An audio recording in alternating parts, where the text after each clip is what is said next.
we go. Today we are going to talk about the three constitutions of constitutional iridology. And the purpose in doing this is that you will actually, by the end of our time together today, which will be about 45 to 50 minutes, you will know some foundational iridology that you can actually use with the next clients you're working with, or with whoever you live with, or whatever. So this is really good foundational information. This is some of the information that I teach in my paid course as well. So you're getting a little freebie peekaboo here. It's really important for us to remember that this information is meant for your education only. It's not meant to diagnose or prescribe, and you are responsible for any results, good or bad, that result from using this information. Of course, we have to have that little disclaimer, don't we? Absolutely. It is so good to see you on this call with me, and it's wonderful to see some names that I recognize, and it's great to see some new names as well. I'm looking forward to spending this time with you. I would, again, love it if you wouldn't mind just taking a moment and putting in the chat box what your holistic health training is. Are you an RHN? Do you have nutrition training from IIN? Are you a naturopath? Are you a herbalist?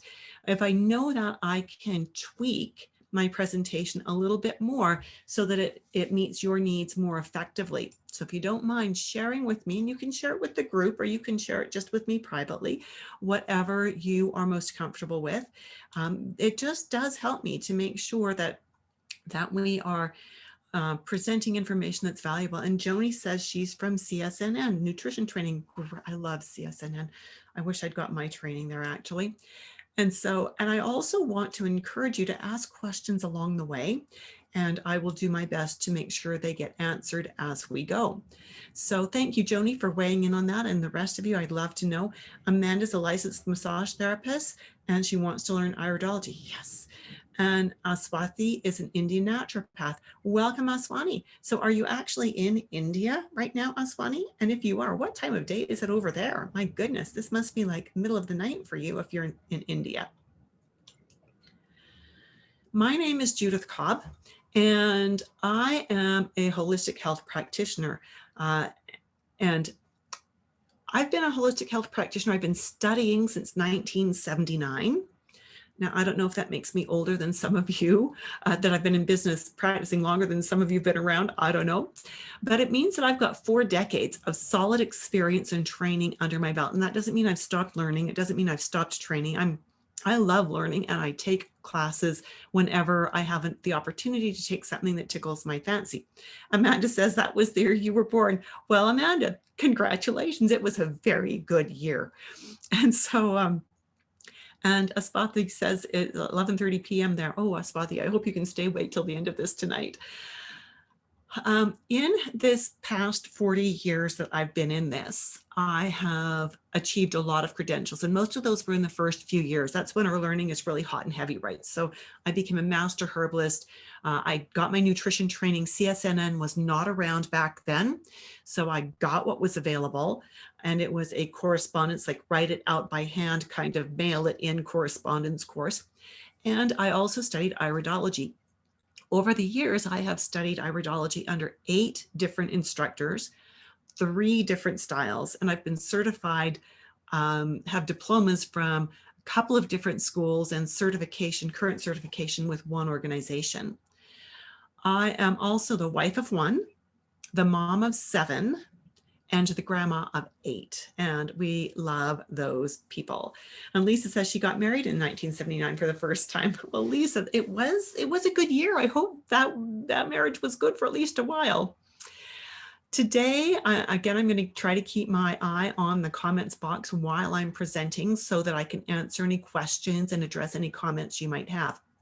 One of the reasons I studied under so many iridology instructors and learned so many different styles was because the original one that I studied, I figured out after just a few years it didn't work. I figured out that what I'd been taught for some reason didn't fit. It just didn't work. There's no other way to say it. The things that I'd been told would happen with the eyes weren't happening, that that if you put people on these cleanses, you'll see this change. And if you do this, you'll see that change. And never was there any talk about, and the person will see their health improve.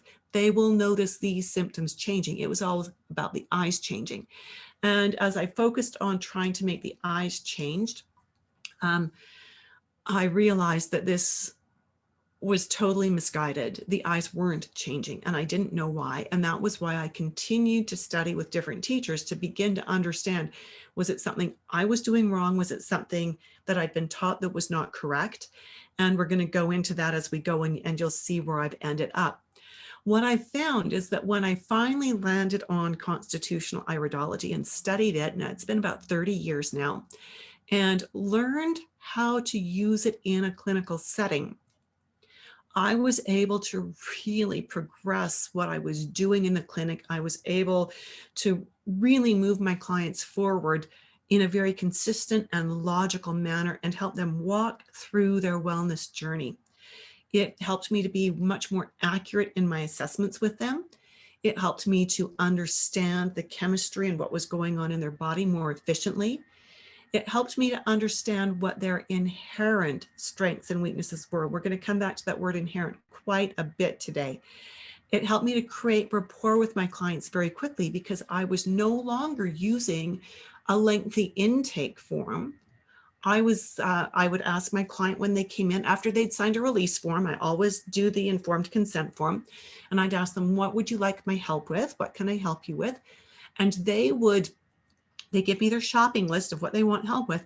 And then I do iridology, and I let the eyes and my client's symptoms guide that intake interview. And I let that guide every appointment I have with them after that as well, so that everything I'm talking about, everything I'm asking about is laser focused on them. It's not a generic approach. It's a very specific and individualized approach. Now, here's the cool thing. I used to use an intake form. I gave that up many, many decades ago. And I've never yet had a client complain about not having to fill in a form. You know, we do the informed consent with name, address, phone number, some signatures, and away we go. And they'll look at me and they'll go, is that all there is? And I'll go, yep. Everything else I need to know, I'm going to find out through conversation with you. And you just see them relax as we already start creating that rapport and connecting. Another thing that I really love about iridology is it helps me to connect everything that I know.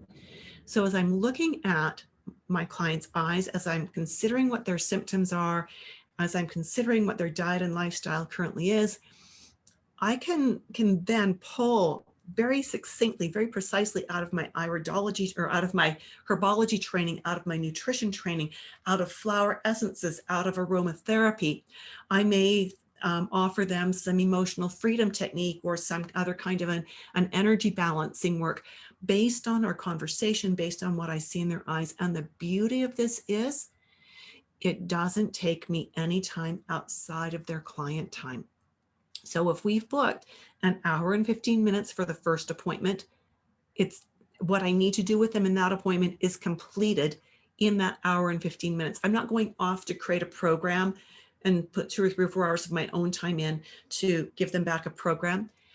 Their next step, the things that we need to do next, are totally created while I'm with them face to face. And that is absolutely, it's empowering, it's beautiful.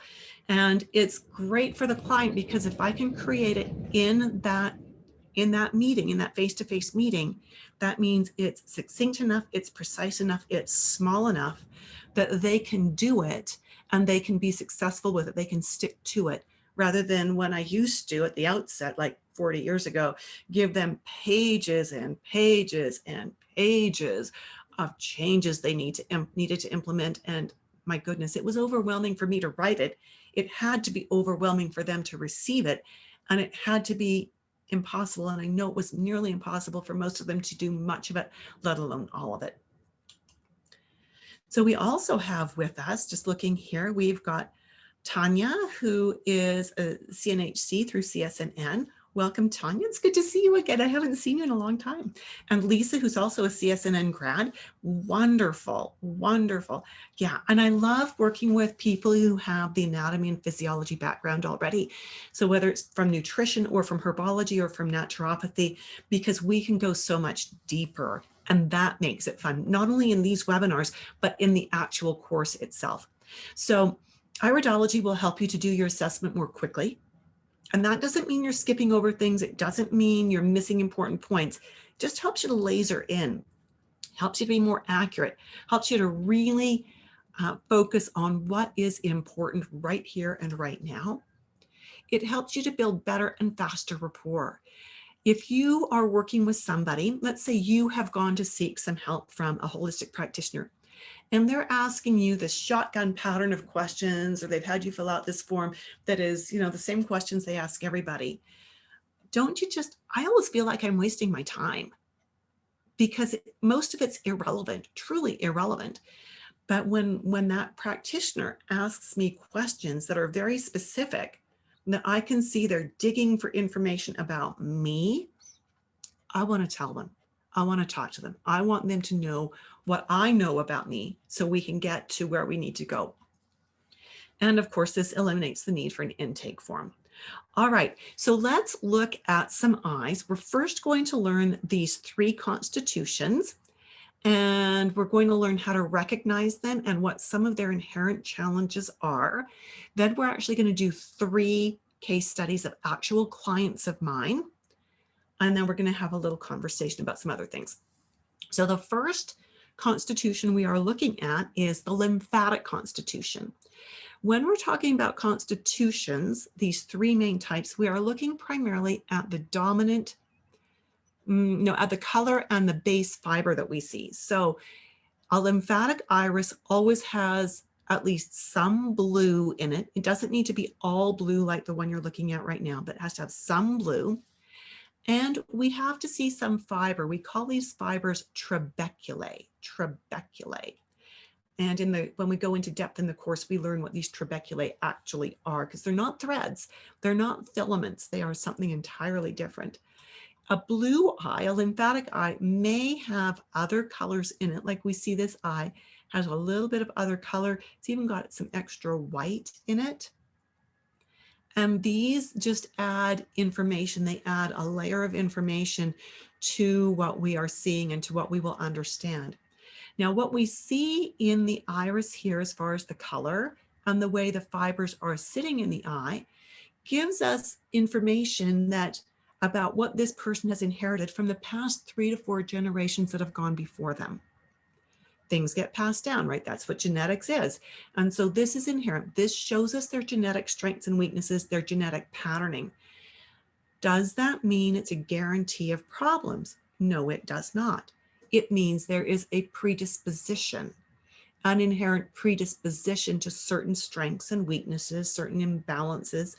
And it's understanding those strengths and weaknesses, those inherent tendencies, combined with the client's symptoms, that gives us information about what they should be doing with their diet, what changes we might need to make, what supplements we might need to introduce, what lifestyle recommendations we might want to make for them.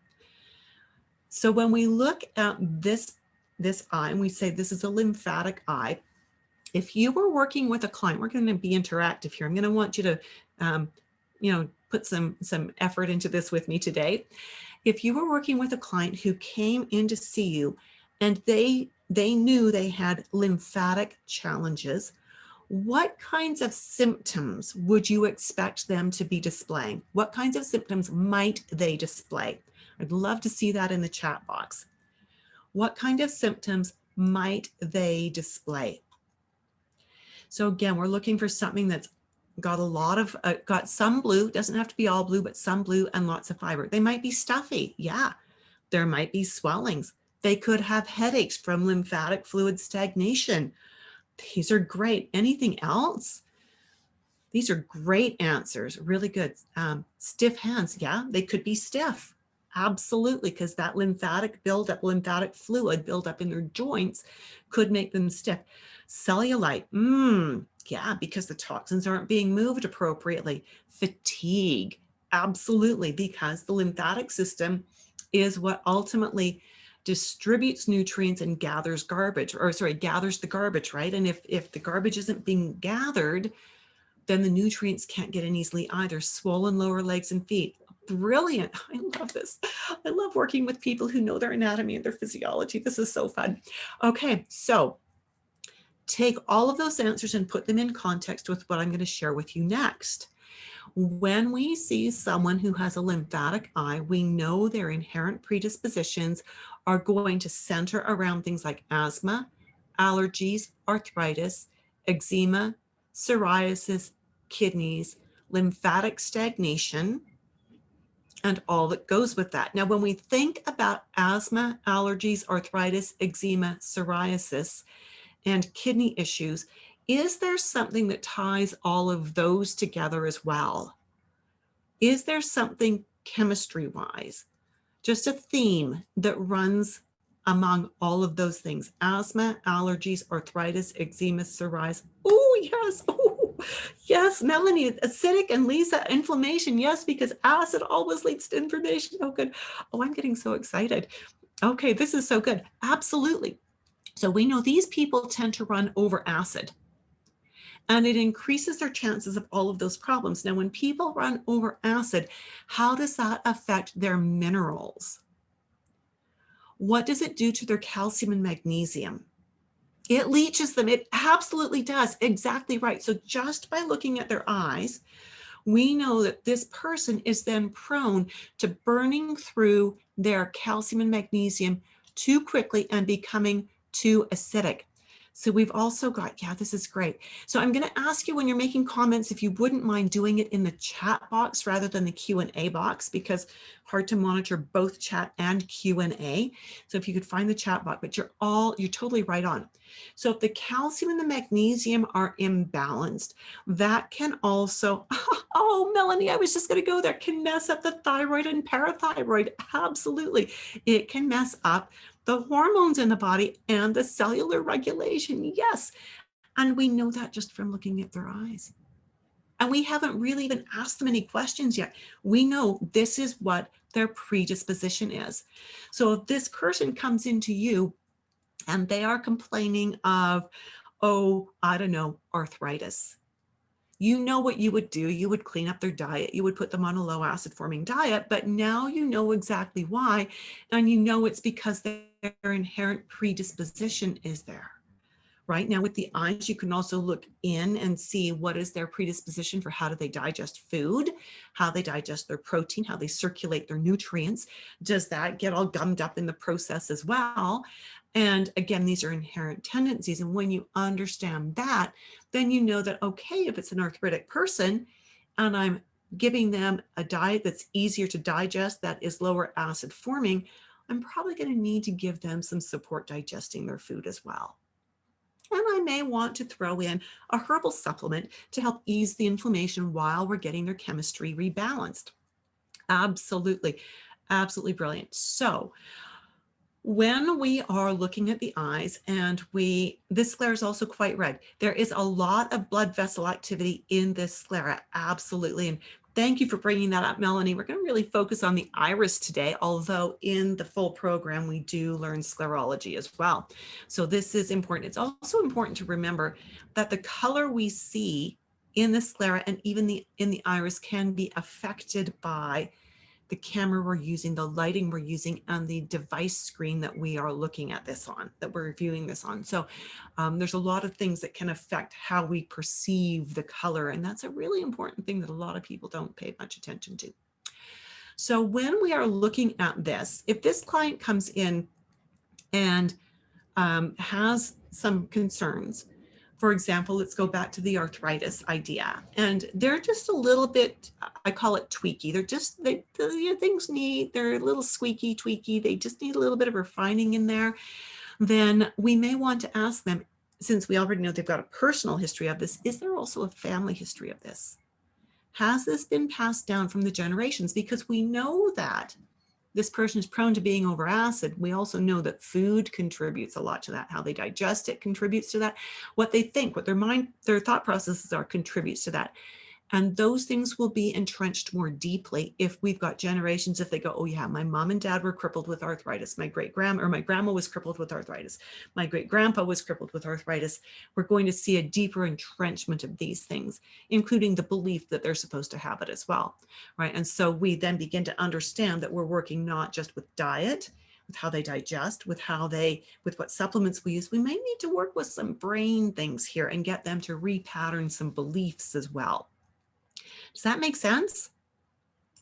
Let's look at another example of a lymphatic eye.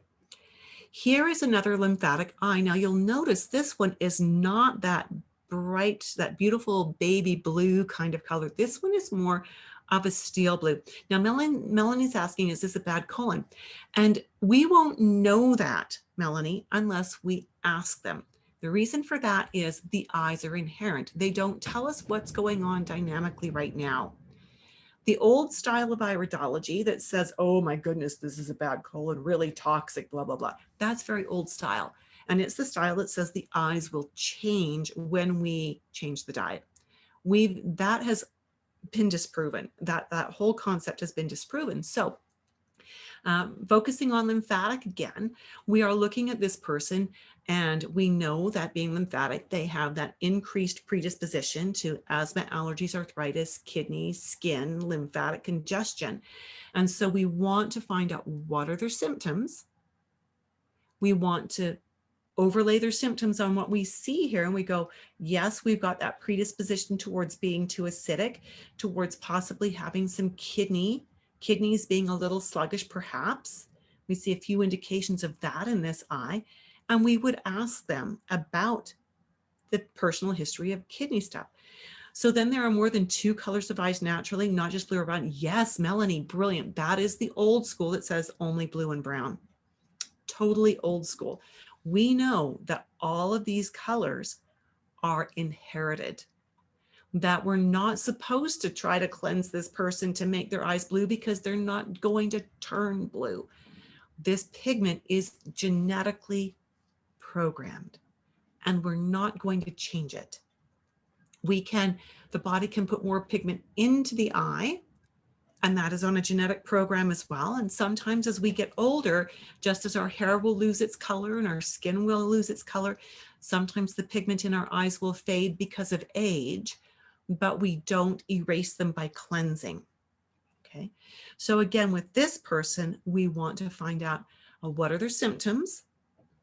Do the symptoms make sense with the acidic predispositions that this eye type has? And if they don't, then we want to really dig deep into their diet, because they may not be actually predisposed to having arthritis, but they might have earned the right to have it by having a really lousy diet.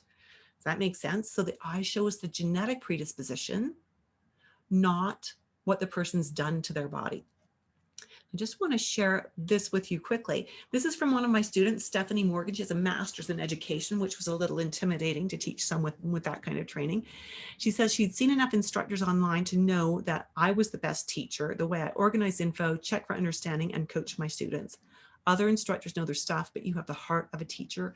I wanted to graduate with understanding, not just knowledge. So Stephanie has graduated from my program and is using it now, which is very, very cool. All right, let's look at another eye type. This is, Melanie,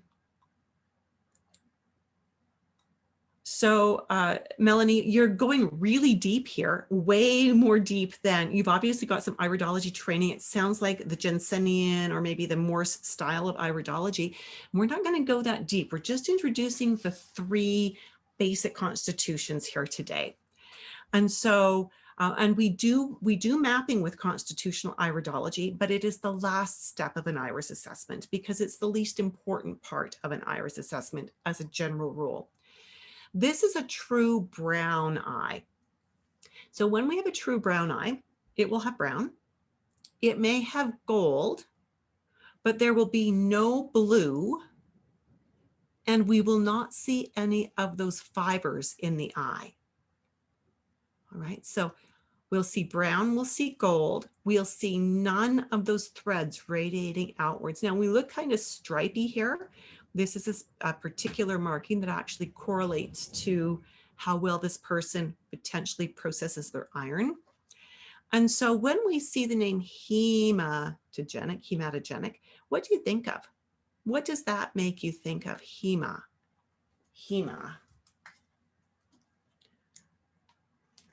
Iron, blood. Yeah, iron and blood. Brilliant. Absolutely. So we know then that aside from bone marrow, that the liver is a key player in forming blood and in storing iron. And so when we're looking at the hematogenic type, we know that the blood and the liver are going to be our key focuses of what we're looking at in that inherent predisposition. Now, people that are hematogenic will also sometimes have issues with the spleen, which of course we know that has an awful lot to do with blood and how well we recycle blood cells and so on. They'll often have challenges with stomach digestion. Liver has a lot of input on how the stomach and the digestion works. We'll often see issues with circulation and heart, or they'll be more prone to that. We might see varicose veins, which if you do anything with traditional Chinese medicine, you'll know that they say that varicose veins come from a congested liver. So we've got that undercurrent here. These people tend to have a leaning towards being slightly more alkaline. And the challenge with being alkaline is, again, that we need a certain amount of acid to assimilate our minerals, but not so much acid that we burn out all of our minerals. These people being more alkaline often don't quite have enough acid to actually get their minerals well. So we need to watch their mineral balance. And as was alluded to earlier, actually mentioned directly earlier, the fact that we need minerals to keep our hormones balanced. So these people, the hematogenic constitution people, tend to really have a greater predisposition towards having hormonal imbalances because their minerals often fall out of balance because of their tendency towards being a little bit too alkaline. So when we're working with these people, you see this person has a lot more openness in their fiber structure, which is very interesting, but we don't see any of the surface fiber. What we're looking at here is fiber that's down a layer or two. So we're going to disregard that as we categorize them for the moment, as we categorize them into the hematogenic category. And we are going to be focusing our questions on liver and blood first and see how well that correlates with our client's symptoms. Now, you know your anatomy and physiology, right? And you know the liver does over 500 different things. So it's a pretty safe bet that just about any symptom or any imbalance that a client has, there's probably a liver undercurrent with it in some way, shape, or form that we're going to need to address. So this is your hematogenic type, also known outside of iridology circles as the true brown eye. Mike Knapp, who's a naturopath in Arizona, said the interactive online platform of the course with an experienced teacher and practitioner is what drew him to the course. You said the fundamentals of iridology could be learned in this format, and that's what was delivered, plus a lot more on how to integrate it directly into current practice. I'm very happy with this training, so thank you. That was absolutely brilliant. I love that. Sometimes it's a little intimidating when I know I've got a naturopath registered for the class, but you know, I just love having them because they add an extra depth to the course of knowledge that I don't have because I'm not a naturopath. I've been in business a lot of years and I've studied for a long time, but naturopaths do have a different type of knowledge that they often love to share in the course, which is great. Now, this is the biliary eye. When we see, what if we don't have a current practice? Melanie, if you don't have a current practice, that doesn't matter. If you've got the anatomy and physiology background, that's brilliant. And you can use iridology as a way to build your practice if you want to, right? And so the bar I want my students to have hurdled before they get to me is I want them to have anatomy and physiology because we can go so much deeper, as you've already seen. I could not have talked about what the lymphatic system symptoms are if you didn't have anatomy and physiology. So biology degree counts. If you understand human anatomy and physiology because of biology, you're golden. You are golden. So when we look at the biliary eye type, you might look at this and go, well, that's brown. I want you to remember what our blue eye and our brown eye were. The blue eye had blue visible and fibers. The brown eye had no blue and no fibers. In between those, we have biliary, which will have no blue, but it will have fibers. So when you look carefully, can you see we have some threads here? Now, in the style of iridology that I believe it was Melanie was mentioning earlier, they would have said that this person is really toxic and needs to be cleansed. That if they cleansed enough, this eye would turn blue. That this person is just full of garbage, and that is so not the case. This is a true biliary eye. When we talk about biliary, what do you think that correlates to? Billy is talking about what? What do you think Billy is meaning? Jaundice, bile, yeah, absolutely, absolutely. And so gallbladder, yeah, liver, yeah, okay, yes. Liver, gallbladder, exactly, because the liver produces the bile. The bile goes to the gallbladder. The gallbladder, if you've still got it, squirts it out to help you emulsify your fats. This is all reminding you of your A&P coursework, and that if the bile's not getting conjugated properly, your bilirubin goes up, and that makes you jaundiced, right? Okay, so no blue in the eye, but yes, visible fibers. Yes, visible fibers. So these people typically will often have a darker area hugging the center of the eye. And the personal and family history questions we want answers to, and we ask them, what are your symptoms? We look at their eyes, and then we want to correlate their answers in the eyes around the questions of digestion, which could be things like, are there foods you've learned to avoid because they cause problems? Are there foods that when you do eat them, they cause problems? Are you burpy or are you farty? And if you're farty, what does the gas smell like? And those are all digestive questions, right? We want to ask liver questions, and most people haven't got a clue what their liver does, but you do. So you can ask questions like, do you feel like you digest fats okay? Or do fats give you an upset stomach or heartburn? You might also find that these people with liver might have a lowered immune response, that they might not heal wounds very quickly. The traditional Chinese medicine says depression comes from the liver, right? So you need to build on that. And we see gallbladder is often an issue with these people that we want to ask questions about, and pancreas as well. So Melanie is asking, any eye color can fall into these three categories, or lymph always blue and biliary and heme both brown? So lymphatic always has some blue. Hematogenic is always brown with some golds. Your biliary will never have blue. It might have some olive tones, brown tones, lots of golds in it usually. But the big difference between your hema and your biliary are that your biliary has visible fiber, your hema does not. Okay. Even if in this eye, if we had just pretend with me, put on some different glasses. If this was the only area of the eye that was blue, and it's not, but if it was, that little patch of blue would mean this was a lymphatic eye.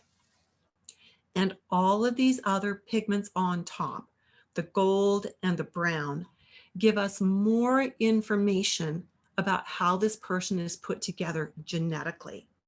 Helps us to understand at a deeper level what is creating their symptoms, what their weak links are, what their strengths are, what we need to do to coach them on diet and on supplements and on lifestyle. So every color we see gives us more information. So green and hazel and gray, etc. Again, it depends on what the foundation color is. We've got the three categories that they fall into: lymphatic, which will always have blue, some blue and fiber; biliary, which will have no blue, but will have fiber. Doesn't matter what other colors we see, there might even be orange in that; and hematogenic, which is no blue and no fiber. Okay, so if you've enjoyed this so far, we're going to talk about what happens next in just a moment. And so genetically speaking, Joni Lynn says we automatically know that this eye says they have liver gallbladder issues from birth. Not that they have, but they are predisposed to. that they are predisposed to. So what does that mean? It means that maybe this person is in a family where the parents did have liver gallbladder issues, and those parents figured out how to eat well, how to take care of their liver. That's how they are feeding their child. So their child is being raised on good vegetable content, no alcohol, no coffee. They're doing things that support the liver. This child has the foundation laid in diet and lifestyle then to prevent or mitigate or stall off any liver gallbladder things. So that's the beauty of the iridology, is we know where the body would go if it was not well cared for. And by doing the right things, we can help to reduce the risk of those things ever happening, which to me is very exciting, to be able to have that blueprint of what the body would like to do.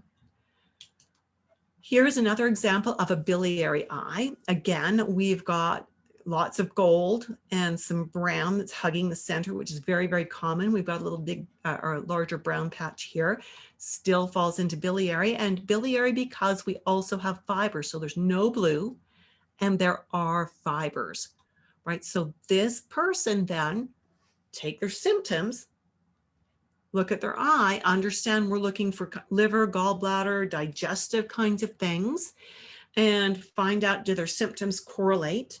What are they already doing to take care of themselves that might be helping to control the situation? What are they doing that they don't know they should stop doing that can really be aggravating what their body's potential is, that they're actually causing harm to themselves? And so we ask those questions, personal and family history of. We are never telling them, you have this problem, because that would be known as diagnosing. Melanie asked, what are these rings? That is beyond the scope of what we're talking about today. We're going to call them contraction furrows, and we might mention them in a case study. Let's wait till we get there, Melanie. I love that you are so eager. Yes, so eager. All right, so again, we're focusing on their symptoms, their eyes, and the personal and family history questions here. Karen Choate, who's another graduate of my program, and she went on to become certified with the International Iridology Practitioners Association. When I asked her how had iridology helped her in her business, she said, and she's a CNHP, she specializes in gut health. She said, iridology has helped me to understand the relationships between different organs and organ systems more in depth. That is valuable. Iridology also gives me an advantage of seeing the potential for different genetic traits and qualities that may be underlying. By observing the constitution, for example, you can extrapolate how the person's body will likely respond to applications of healing methods. Therefore, it's helped me to expand my knowledge and increased efficiency at providing more precise recommendations for health-oriented options. Love it, love it, love it. All right, let's do some case study work. This is a female, mid-30s. She and her husband have been trying to get pregnant for quite some time with not a lot of luck. And she's tried a lot of different things, but has resisted going the medical route as much as possible. What eye type would you say she is? Is she lymphatic, hematogenic, or biliary? Lymphatic, hematogenic, or biliary? Melanie, absolutely right. Nicely done. Oh, I love this. Lightning fingers or what, people? Well done. She is definitely lymphatic. Now that means that she is prone to being over acid, correct? That's what we've ascertained already. She also has these leaf shapes. Some of them are very tiny, some of them are bigger, that are attached to this ring that comes around here. When we see leaf shapes attached to that ring, we know this is a person who is more prone to endocrine imbalances. So we're going to wonder, what impact is that having on her fertility? And these rings, Melanie, you asked about these contraction furrows tell us that she burns through calcium, magnesium, vitamin B, and vitamin C very quickly, that she tends to live in the sympathetic nervous system response. So that means she's always on edge, waiting for the next bomb to go off, the next shoe to drop, the next whatever, right? She's always on edge. And so seeing all of this, knowing that she wanted to get pregnant, of course, I asked her about her menstrual cycles, and they're very consistent, 28 to 30 days. Then I asked her about her basal body temperature, her BBT. And she had been charting for a while before she came to see me, and her BBTs were low. They were all low. Everything from the luteal phase to the follicular phase down about 2/10 of a degree from where we wanted them. So that suggests a subclinical hypothyroid, right? Which makes sense with having all of these petal shapes attached to her collarette. Makes complete and total sense. And then as we look at her eyes, we see that there's one little fiber right here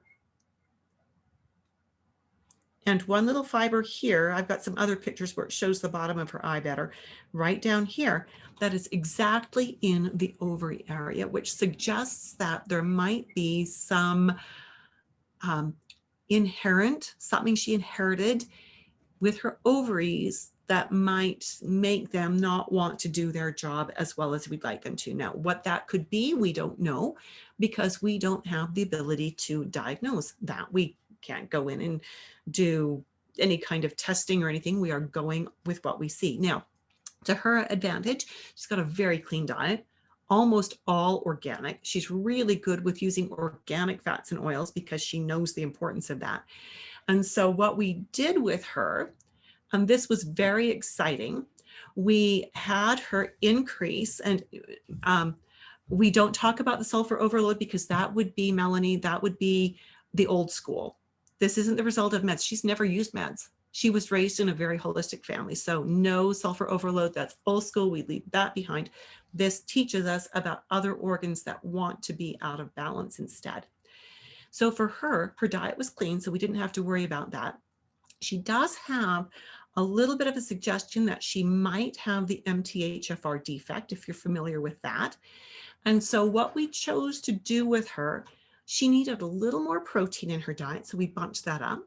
We also bumped up her healthy fats and oils by a little bit and really worked at making sure she was getting enough of that. We put her on a really good prenatal vitamin that included a good dose of B vitamins and calcium and magnesium, and that included methylated Bs, which is important for the MTHFR.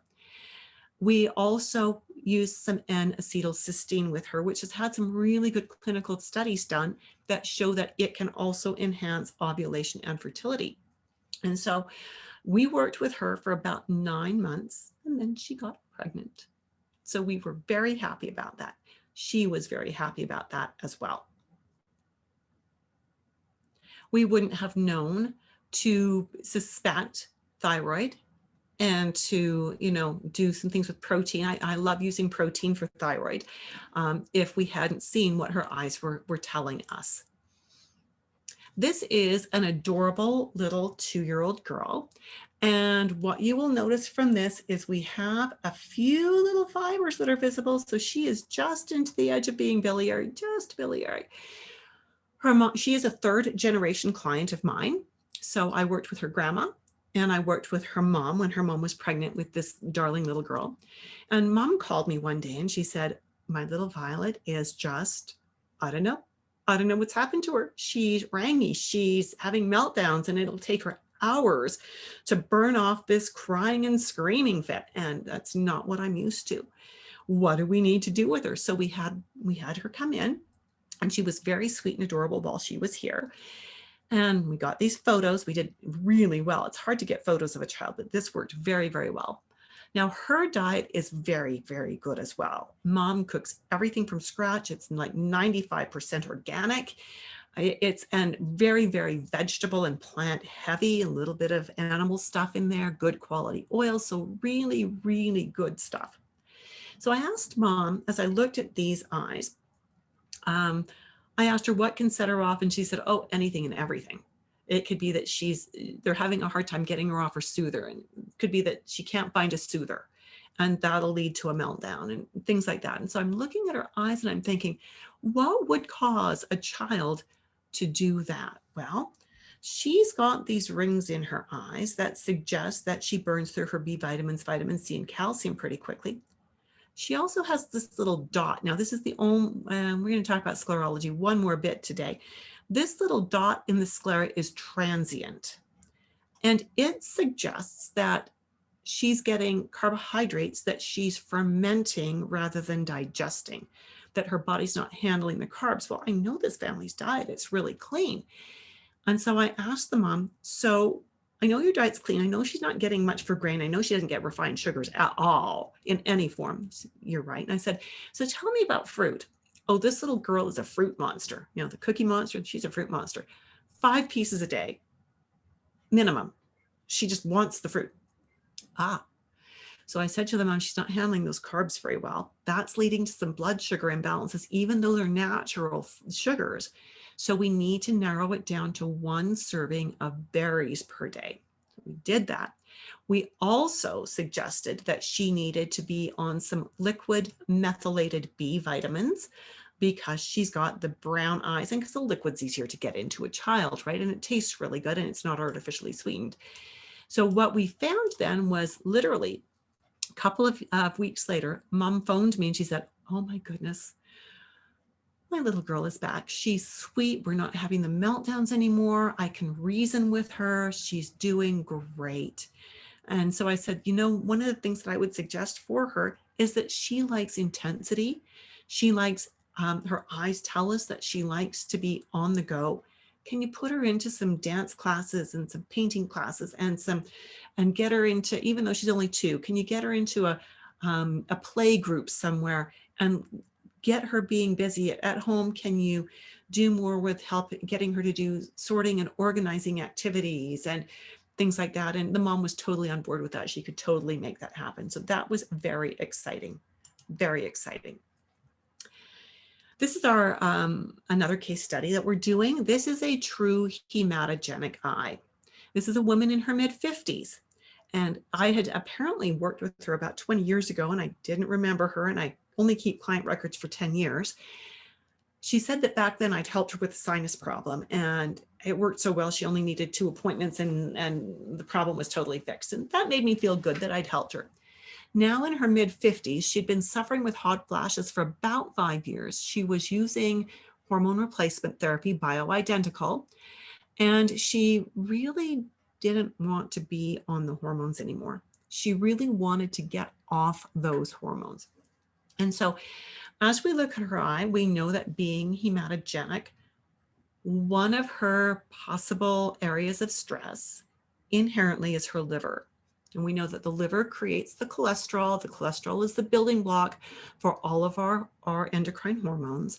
And then the liver also has to engage in phase 1, phase 2 detox to deal with those hormones once they've done their job.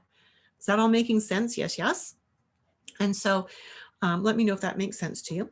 And so as we're looking at this eye, and I'm going, okay, she's got lots of these rings in her eyes that says she burns through her calcium and magnesium and B's and C's really quickly. So I asked her, what do you do for a living? And she is a psychologist. She's a counselor. And so I said, how do you deal with stress? And she said, oh yeah, that's been a problem over the years, but I think I've got that under control now. You know, for the last decade or so, I'm doing yoga. I work out regularly. I don't overschedule myself with clients. I make sure I do things that I enjoy and I love so that I'm always offloading stress that I pick up from my clients. I'm going, that is awesome. That is exactly the right answer. Good for you. Her diet was also remarkable. Like these last 3 clients, I want to live with them because their diets are better than mine, right? So good, organic and all the good stuff. But yeah, she's having hot flashes. So I dug a little deeper and it turned out that she drinks a cup of Turkish coffee every day. Doesn't do alcohol, doesn't do refined carbs, but she does this Turkish coffee. Okay, well, let's look at her eye. Now, she got the brown in here, so we know there's that liver predisposition.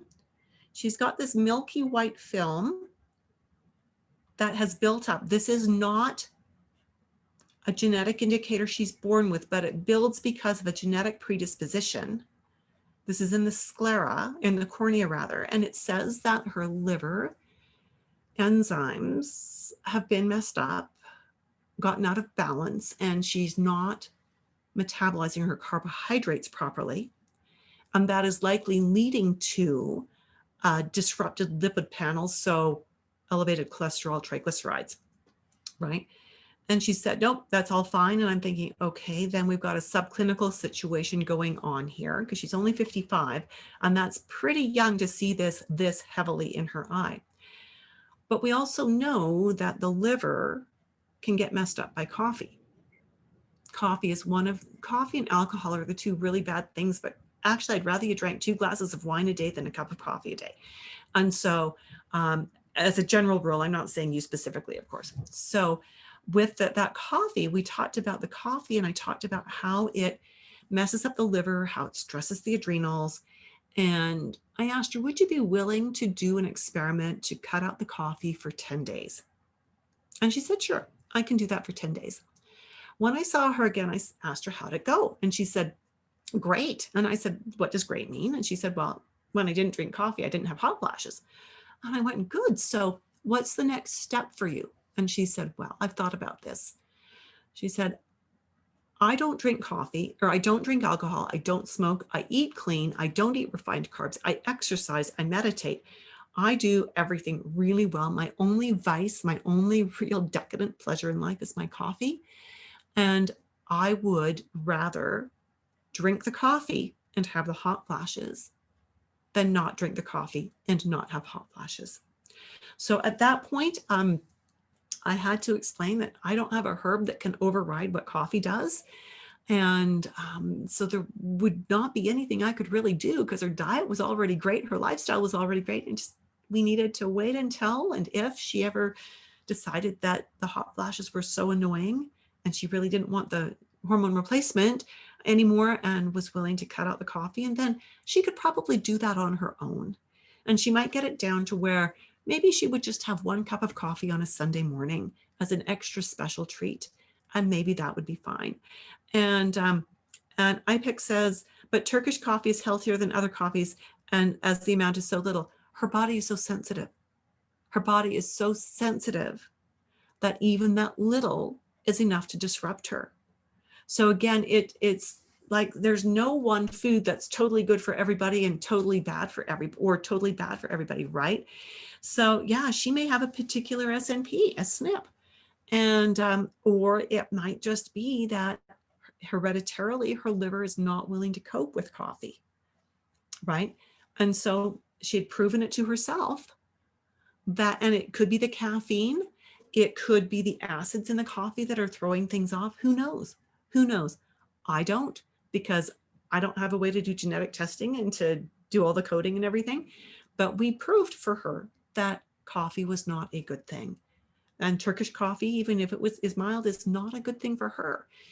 And so just because somebody else can tolerate it doesn't mean she can. So we left her with that and sent her with love, knowing that my job is to educate. My job is not to browbeat. And so simply educated her, loved her up, and let her know that my door is always open. If she has any other concerns that she would like my help with, please give me a call and we will do what we can to help her with those. So that was pretty simple. You know, I've got lots of herbal things that will work on hot flashes, but they do require that we don't have something that we know is an irritant going in, right? So that leads us to a short little introduction of what the Iridology course is all about, the Dynamic Iridology Assessment System for Holistic Practitioners. This is the only live, online, fully mentored course teaching constitutional iridology for nutritionists, herbalists, and naturopaths who want to streamline their clinical work without sacrificing client care. Practitioners who want to get their work done in their client sessions and do it well in their client sessions, cut out all that overtime homework that we were taught originally we needed to do. And so the beauty of creating programs right in your client session is it means they're simple, they're precise. They're not solving the client's problems for the rest of their life.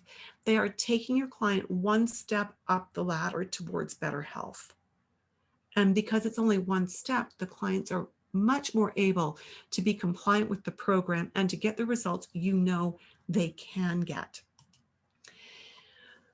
For those of you who are interested in learning more about the course, the next course start date is January 28th, and we are having an info webinar tomorrow night at 5 p.m. Mountain Time. and I'm going to post the webinar link for you so that if you'd like to join us, you can. And in the webinar tomorrow at 5, we're going to talk about everything about what's included in the course, what you're going to learn, what kind of mentoring, what kind of support, how do you register, what is the tuition, payment plans, all that good stuff, so that you've got all the information you need to make a valid decision, a good decision for you. Because I'm not into strong arming or browbeating anyone into taking anything, to doing anything, whether it's a client or a student. We need to make sure that it's a good fit for you. If you have been with me for a while, and I recognize some of your names that you have been following me for a while, and you really are thinking, I know I want this course already, I just need to know how to get enrolled, I'm going to encourage you to either come to tomorrow night to get the details, or you can book a call with me and we can just talk about whether this is a good fit for you or not. Do you have the A&P? Where do you want your practice to go, or what is your interest in learning iridology, and is this really the best option for you? And so if you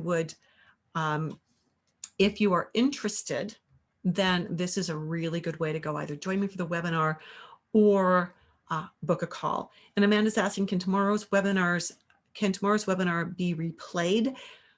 If I remember to hit the record button. That's always my caveat, because I sometimes forget. I will do my best to try to remember to hit the record button and to send out the replay link afterwards for anyone who can't make tomorrow night. And of course, there's always the option of just booking a call and having a little chat to find out if that is an appropriate thing. Are there any other questions about the 3 constitutions we talked about tonight? Were you seeing how this could be pretty effective in helping you with your clients and helping you to understand your clients on a deeper, a deeper and better level? Did you see that in there? How it gives you such a good understanding so quickly. All right, so I'm not seeing any other questions come in. Joni Lynn saying, yes, it's iridology that helped me change my life. Oh, fabulous, Joni Lynn. Well, I hope you'll consider joining us tomorrow night and maybe for the course too. And Melanie, you're very welcome. So good to have you with me today. Anything else that I can help you with before we log off? Thanks for being with me today. I hope you'll join me tomorrow night. You've got the registration link, or book a call and we'll have a chat and see if this course is a good fit for you. And I look forward to seeing you again real soon. Take care and have a fabulous day. Bye for now.